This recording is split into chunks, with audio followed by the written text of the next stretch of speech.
Assalamualaikum. Today I will show you how to download a material zip file from material project and then how to use AnyDesk. Means आज की video इंशाल्लाह उन beginners के लिए काफ़ी helpful prove होगी जो अपने सुपरवाइज़र की हेल्प से मटेरियल फाइनल कर लेते हैं, बट देन उनसे कहा जाता है कि अब इसकी सिप फाइल डाउनलोड करें और सिस्टम में डाटा ट्रांसफ़र करें और इनिशियल कैलकुलेशन परफॉर्म करके देखें कि ये स्ट्रक्चर स्टेबल है या नहीं है।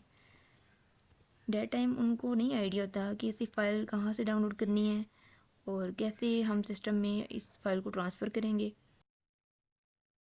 इसलिए आज हम मटेरियल प्रोजेक्ट और एनीडेस्क इंस्टॉल करेंगे और इसका इन दोनों का यूज़र देखेंगे कि आप कैसे एनीडेस्क के थ्रू बेनिफिट ले सकते हैं। CIF file basically crystallographic information file होती है जो कि आपके स्ट्रक्चर के बारे में इंफॉर्मेशन प्रोवाइड करती है, लाइक ये कि उसकी एटॉमिक पोजीशंस ईच एलिमेंट की, लैटिक पैरामीटर्स क्या हैं, बैंड गैप क्या है और मटेरियल आपका मोनोक्लिनिक है, ट्रायगोनल है, ये भी मटेरियल प्रोजेक्ट से पता चल जाता है। तो firstly you will write material project on the Google, then इस पर क्लिक करेंगे। मटेरियल प्रोजेक्ट बेसिकली एक ऑनलाइन डेटाबेस ही है। इससे रिसर्चर्स अपने मटेरियल की प्रॉपर्टीज़ को इजीली देख सकते हैं। अब देन यहाँ आपने सी आर रैंडम मटेरियल पे क्लिक करना है। आपके पास कुछ इस तरह से स्क्रीन शो होगी, तो आपने इधर टॉप पे एप्स व्यू पे क्लिक करना है, देन मटेरियल्स एक्सप्लोरर। अब वो आपसे कह रहे हैं कि आप अपना मटेरियल को राइट करने से पहले लॉगिन करें। देन आपने लॉगिन कंटिन्यू विद गूगल और जीमेल करके आपने सिंपली अपनी आईडी लगानी है और आपके पास ये शो हो जाएगा। लेट्स सपोज मैंने लिथियम मैंगनीज ऑक्साइड मटेरियल की सिर्फ फाइल डाउनलोड करनी है, तो मैं वन बाय वन जैसे लिथियम यहाँ से चूज़ करूँगी, मैंगनीज और देन ऑक्साइड, देन सर्च पे क्लिक करूँगी। तो ये मेरे पास काफ़ी मटेरियल्स की इंफॉर्मेशन आ गई है, जैसे क्रिस्टल सिस्टम क्या है, मोनोक्लिनिक है, आर्थोरोम्बिक है या फिर टेट्रागोनल है। अब यहाँ देखें ये दो पे स्टार लगा हुआ है, लिथियम मैंगनीज ऑक्साइड। अब इनमें से इसका मतलब स्टार का ये है कि ये मोस्ट स्टेबल स्ट्रक्चर है। आपको डीएफटी स्टडी के लिए इन दोनों में से किसी एक को प्रेफर करना चाहिए, या फिर आप लिटरेचर रिव्यू से भी ये चीज़ चेक कर सकते हैं कि आपका स्ट्रक्चर टेट्रागोनल या मोनोक्लिनिक में से कौन सा आपको यूज़ करना चाहिए। लेट्स सपोज मैं टेट्रागोनल जो है वो चूज़ कर लेती हूँ। अब जैसे ही मैंने क्लिक किया तो मेरे पास ये वाला पेज ओपन हो गया। अब इधर देखें राइट साइड पे उसका बैंड गैप भी शो हो रहा है और एक्सपेरिमेंटली इसको ऑब्जर्व किया गया है या नहीं, तो वो भी बता रहे हैं कि यस। इसके अलावा प्रेडिक्टेड फॉर्मेशन एनर्जी भी आपको इलेक्ट्रॉन वोल्ट पर एटम में गिवन है यहाँ पर। और जैसे ही आप नीचे आएंगे तो यहाँ पर लैटिक पैरामीटर्स भी आपके पास गिवन है और एंगल्स भी। इसमें नंबर ऑफ़ एटम्स कितने हैं, 32। और ये क्वेश्चन आपके सुपरवाइज़र भी आपसे पूछ सकते हैं कि आपने जो मटेरियल चूज़ किया है उसमें नंबर ऑफ़ एटम्स कितने हैं। तो ये चीज़ें आपने साथ साथ नोट करते जाना है। देन हम यहाँ एक्सपोर्ट एज पे क्लिक करेंगे और सिंपली सिप फाइल करेंगे और देन यहाँ ये देखें ये डाउनलोड हो गई हुई है। अब अगर आप चेक करेंगे तो आपके पास डाउनलोड में आपके पास शो हो रही होगी लिथियम मैंगनीज ऑक्साइड की सिप फाइल। वहाँ से आपने अपने डेस्कटॉप पे ट्रांसफ़र करनी है सबसे पहले। डेस्कटॉप पे ट्रांसफ़र करने के बाद आपने करना है एनीडेस्क इंस्टॉल। और एनीडेस्क इंस्टॉल करना मुश्किल नहीं है, सिंपली आपने एनीडेस्क लिखा देन यहाँ क्लिक करें। जैसे ही आप डाउनलोड नाउ पे क्लिक करेंगे देन यहाँ डाउनलोडिंग का प्रोसेस स्टार्ट हो जाएगा और ये देखें ये डाउनलोड हो भी गई है, इसमें ज़्यादा टाइम नहीं लगता। अब सिंपली आप रन पे क्लिक करेंगे और आपके पास डायरेक्टली ये ओपन हो जाएगी एनीडेस्क। देन अब आपने क्या करना है, यहाँ पर सिस्टम आईडी जो है ना वो अपने लैब सीनियर किसी से भी पूछ के जो आपको सिस्टम असाइन करेंगे आपने उसकी आईडी यहाँ पर लगानी है और साथ ही जो लैब में कंप्यूटर है आपको असाइन किया गया उससे आप एनीडेस्क के ईज़िली कनेक्ट हो जाएंगे। अब जो सिस्टम की आईडी मुझे असाइन की गई थी मैंने वो राइट की, तो मेरे पास ये सिस्टम इस तरह से एक्सेस हो गया। अब सिंपली आपने इन दोनों में से ये 2022 है एएमएस और ये 2023 है, दोनों में से किसी एक पर क्लिक कर लें।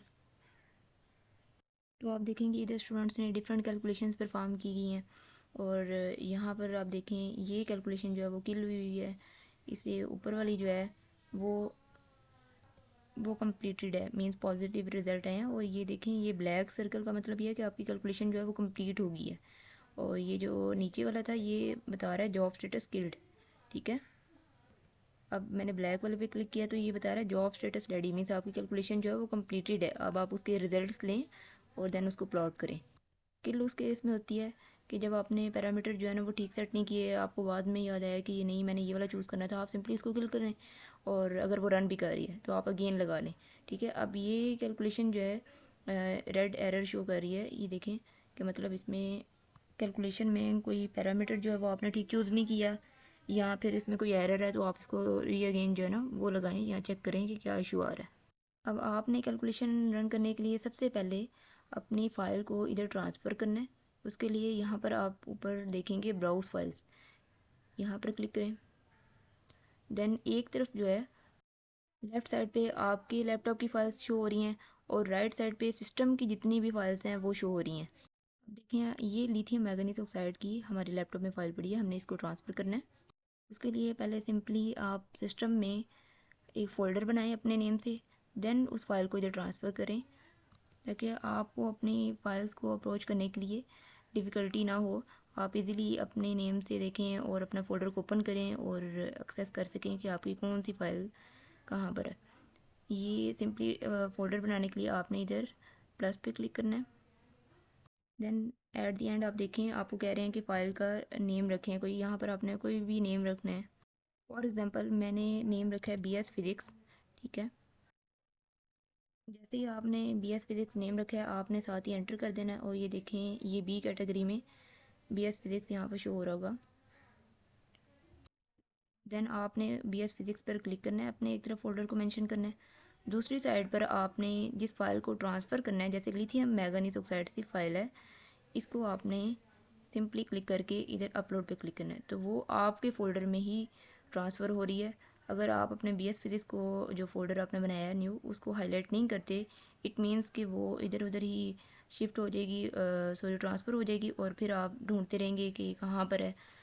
तो बेटर तो यही है कि आप अपना फ़ोल्डर बनाएं अपने नेम से और उसमें ट्रांसफ़र करें। आप टॉप पे देखेंगे तो स्क्रीन 1, साथ ही इधर क्लिक करें और ये आपके पास प्रीवियस जो स्क्रीन थी वो ओपन हो जाएगी।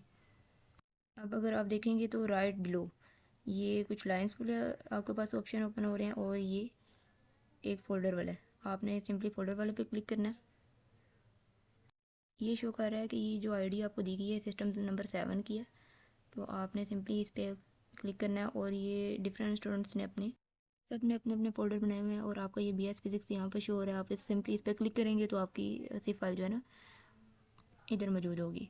तो ये सब कुछ आज के लिए था कि हमने किस तरह से सिस्टम में डाटा अपने ज़िप फाइल को या किसी और फाइल को ट्रांसफ़र करना है। नेक्स्ट स्टेप ये है कि आपने इनिशियल कैलकुलेशन किस तरह से परफॉर्म करनी है, पैरामीटर किस तरह से आपने सेट करने हैं, तो वो इंशाल्लाह हम नेक्स्ट वीडियो में देखेंगे। And I hope this video will help you avoid mistakes and may अल्लाह पाक make your journey easy and successful आमीन। सो दुआओं में याद रखें। अल्लाह हाफिज़।